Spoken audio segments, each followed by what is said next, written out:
Satu kasus yang terjadi di daerah Madura.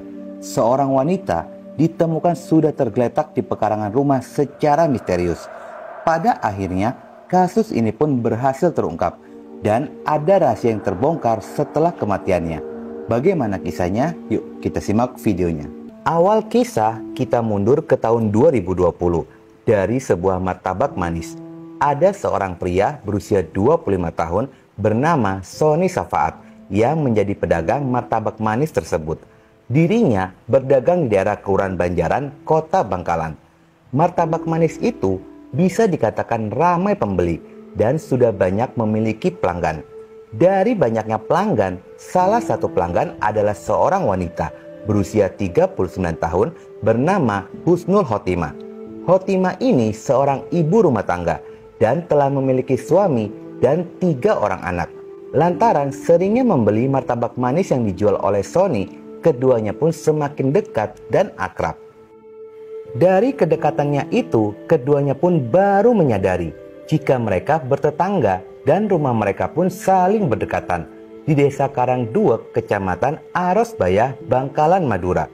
Merasa masih satu desa, keduanya pun semakin intens menjalin komunikasi.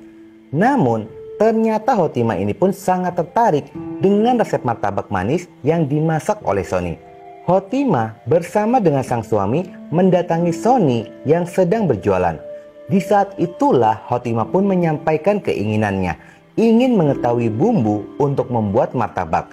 Dikarenakan sudah merasa akrab, Sony pun memberitahu resep tersebut dan keduanya pun bertukaran nomor ponsel. Pada awalnya, percakapan keduanya hanya sebatas membicarakan resep martabak saja. Namun semakin hari, tujuan awal itu berubah di saat Khotimah mencurahkan isi hatinya kepada Sony tentang perkara rumah tangga dengan sang suami. Sony pun awalnya sebagai teman mencoba menasihati Khotimah untuk bersabar dengan ujian rumah tangga itu. Di saat Khotimah sedang ribut dengan sang suami di WhatsApp, dia pun sering mengirimkan isi percakapan tersebut kepada Sony. Sony pun sebagai teman memberikan nasihat dan perhatian kecil agar Khotimah bersabar dan kuat menghadapi prahara rumah tangga yang sedang terjadi.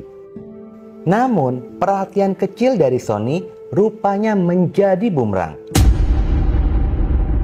Perhatian itu membuat Khotimah merasa nyaman dan semakin intens mereka berkomunikasi. Hingga pada suatu hari, Khotimah meminta dibangunkan agar tidak kesiangan. Tetapi pesan itu pun tidak dijawab oleh Khotimah. Ternyata pesan tersebut dibaca oleh sang suami. Adanya bukti tersebut, rumah tangga Khotimah dan suami semakin memburuk. Hingga akhirnya keduanya pun memutuskan untuk pisah ranjang. Ternyata perpisahan itu pun disambut bahagia oleh Khotimah. Dan hubungannya dengan Sony semakin intens dan dekat. Walaupun pada saat itu Khotimah bekerja di Surabaya, namun pada saat libur kerja, Khotimah pulang ke Bangkalan dan bertemu dengan Sony. Meskipun usia keduanya terpaut 19 tahun, namun tidak menghalangi kisah cinta terlarang mereka. Suami dari Khotimah sudah beberapa kali meminta untuk rujuk. Tetapi permintaan rujuk itu selalu ditampik oleh Khotimah. Hubungan terlarang keduanya telah terjalin selama 3 tahun. Namun asmara itu pun harus berhenti dengan cara mengerikan. Di saat Khotimah ditemukan tidak bernyawa bermandikan darah, peristiwa mengerikan itu terjadi pada hari Senin tanggal 29 Mei 2023. Ada seorang wanita lansia berusia 70 tahun bernama Hanifah, merupakan ibu dari Khotimah. Pada saat azan subuh berkumandang, dirinya bergegas pergi ke masjid untuk menunaikan ibadah sholat subuh berjamaah. Pada jam 04.30, sepulangnya dari sholat subuh berjamaah, Nenek Hanifah tidak mendapati Khotimah anaknya berada di rumah. Dia pun membangunkan keluarga lainnya dan menanyakan keberadaan dari Khotimah. Namun tidak ada satupun yang mengetahui keberadaan dari Khotimah. Lantas Nenek Hanifah ditemani oleh cucunya memutuskan untuk mencari Khotimah di luar rumah.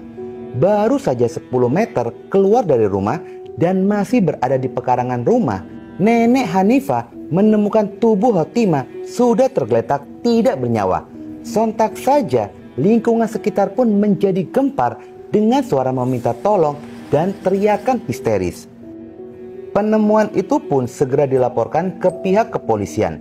Anggota Polsek Arosbaya segera datang menuju ke lokasi dan menemukan adanya beberapa luka tajam pada tubuh korban. Di dalam kerumunan warga yang menyaksikan olah TKP, Sony pun turut hadir menyaksikan tubuh kekasih gelapnya itu sudah tergeletak bersimbah darah. Tubuh korban segera dibawa ke RSUD Syamru Bangkalan guna dilakukan pemeriksaan lebih lanjut. Sementara dari hasil pemeriksaan forensik ditemukan adanya luka sayatan pada bagian leher korban dan hampir putus. Selain itu, ada luka pada bagian perut yang membuat isinya pun terurai keluar. Itu di leher, hampir putus itu lehernya. Kemudian juga di perut juga. Itu lukanya bekas senjata apa? Pasti itu senjata tajam. Ya. Awalnya ibu korban yang mengetahui awal bahwa anaknya ditemukan di sawah itu, dan sekarang sudah masih dalam tahap penyidikan.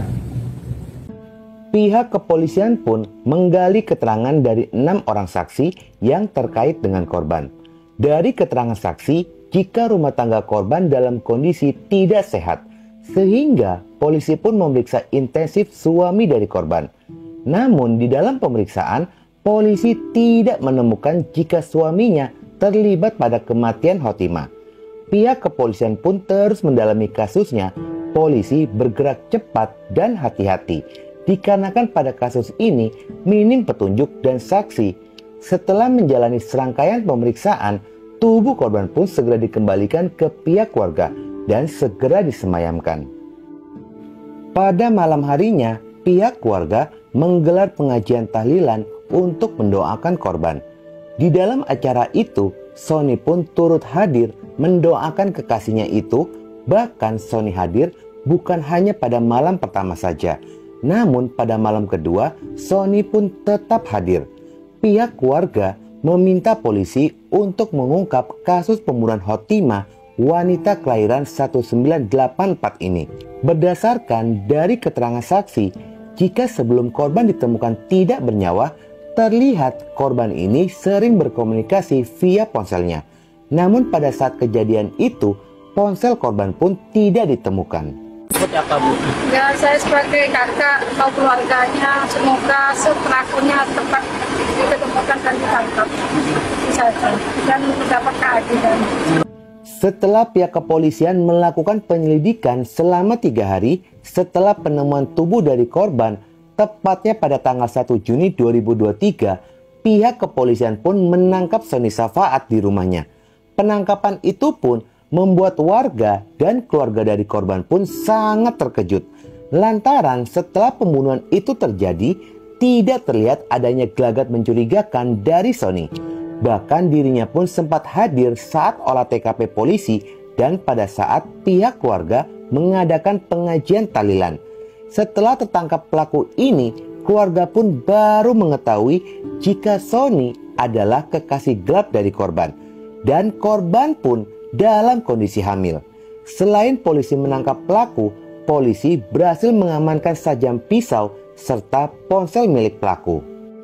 Di dalam interogasi, pelaku Sony pun mengakui perbuatannya jika dirinya adalah pelaku pembunuhan. Dari hasil interogasi itulah terungkap jika pembunuhan ini dilakukan karena adanya desakan dari korban menuntut untuk dinikahi, sementara korban belum resmi bercerai dengan suaminya. Dan pelaku sendiri rencananya akan menikah dengan kekasihnya. Sebelum terjadi pembunuhan ini, tepatnya 2 minggu sebelumnya, korban memberitahu jika dirinya sedang hamil dan mendesak pelaku untuk menikahinya. Semakin hari, desakan dari korban pun semakin kencang meminta pelaku untuk segera menikahinya. Bahkan korban pun mengancam jika tidak dinikahi maka dirinya akan membongkar hubungan terlarang mereka dan menyuruh orang untuk membunuh pelaku.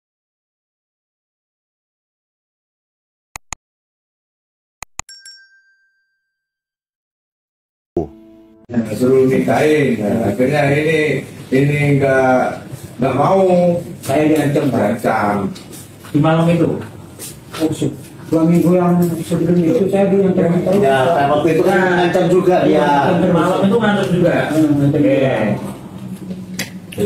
Satu kamu di pedang saya. Kalau kamu nggak mau, saya tinggal telepon aja nih. Oh, kamu ke suaminya, Suruhan dia Pak. aja. Kalau nggak mantan suaminya ke suruhannya, itu Pak. Tinggal tunggu waktunya aja kamu.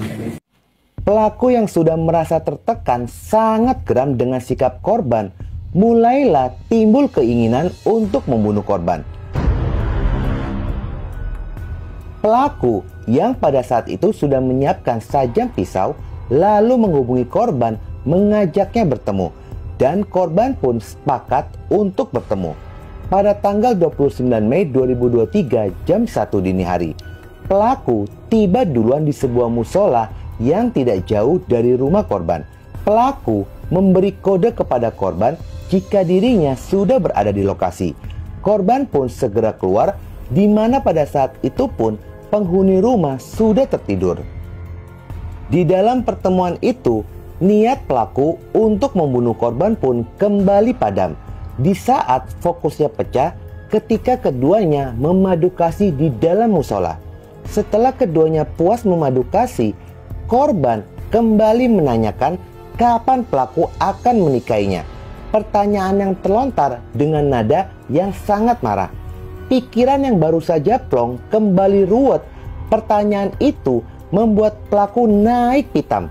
Pelaku mengambil sajam yang sudah disiapkan lalu menikam perut korban. Pelaku mengaku ingin merusak janin di dalam perut korban. Korban pun masih sempat berlari dan mencoba meminta tolong.